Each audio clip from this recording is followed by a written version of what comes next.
images of Earth. They constantly propagate. You have been taught from the earliest ages that you live on a spinning ball, that NASA has sent men to the moon. And you are the result of a Big Bang explosion which created everything out of nothing. Yet nothing could be farther from the truth. The pictures and videos presented to the public by NASA and other government space agencies are as real as a Hollywood motion picture and as scientific as science fiction.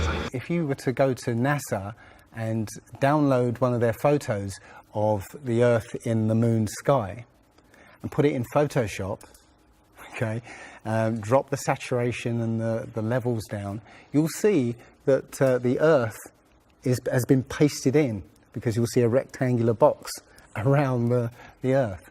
It's all fraud, it's all fake. Pretty much everything NASA puts out is fraudulent. There are no images of Earth from space.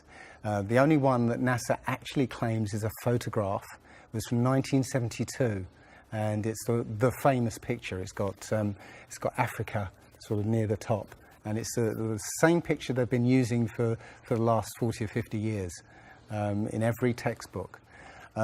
Every other image is what they call a composite. It's Photoshop.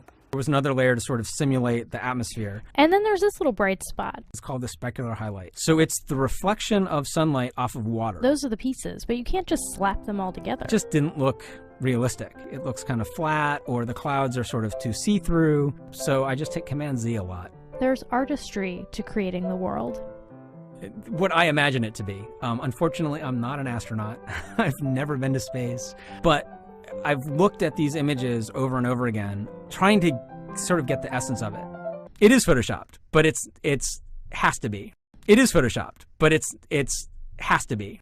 It is photoshopped, but it's has to be. It is photoshopped, but it's has to be. I've shown that the alleged curvature is not even detectable at 120,000 feet when people send up weather balloons with cameras not fitted with a fisheye lens. And by that, I'm talking about there's some videos that I have on my website there, and you could do videos yourself, do some searches on YouTube for videos of people doing high altitude weather balloon tests where they're sending up weather balloons.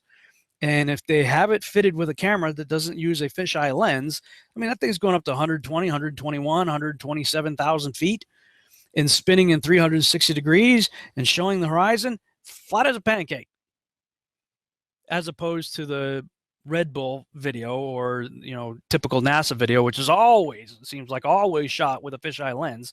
And that's easy to tell when they're using a fisheye lens. First of all, like in the Red Bull deal, when that dude gets out of the capsule and stands out and they cut to the camera outside looking at him, the curve is just insane. And whenever the camera tilts at certain angles, I mean, it goes from convex to flat to concave to flat to convex to it's going all over. It's incredible morphing Earth. That's what happens when you use a fisheye lens. And a lot of the cockpit footage that I've seen from like these Russian MiGs and stuff that people are sending me that get up there really high, same thing. In fact, you can look in one of the shots over the pilot's shoulder there, the wing is all warped because of the curvature of the windshield. So we got to be careful with curved lenses or glass that we're looking through. And that's why, for me, I've basically had to just throw most of that stuff out because it's inconclusive at best. Because you look at one and it says, oh, well, there's a curve. And you look at another and it says, well, no, there's not a curve.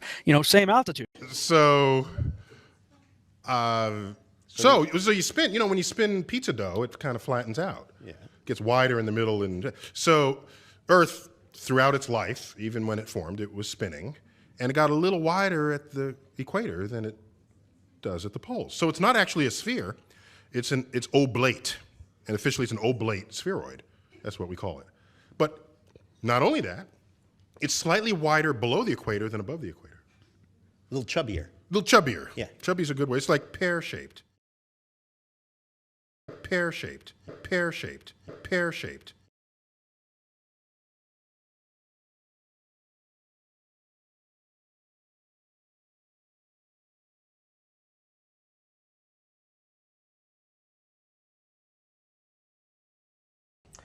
Dr. Tyson, you tweet at Neil Tyson is your Twitter handle. Several million followers. Here is a tweet you sent out on March 11th, 2016.